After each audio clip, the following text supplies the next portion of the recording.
వీళ్ళు ఇక దాన్ని వేధిస్తారు సహజంగా.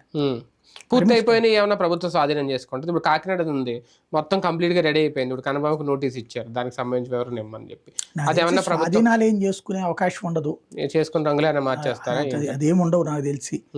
కాకపోతే కొంచెం బెదిరించడం ఓ రకంగా, మీకు జాగ్రత్త అన్నటువంటి ఒక ఇది, అంతకు మించి ఏముండదు అనుకుంటున్నాను నేను. వైసీపీ నాయకులకి ఇప్పుడు అసలైన థ్రెట్ ఏమన్నా మొదలైంది అనుకోవచ్చా?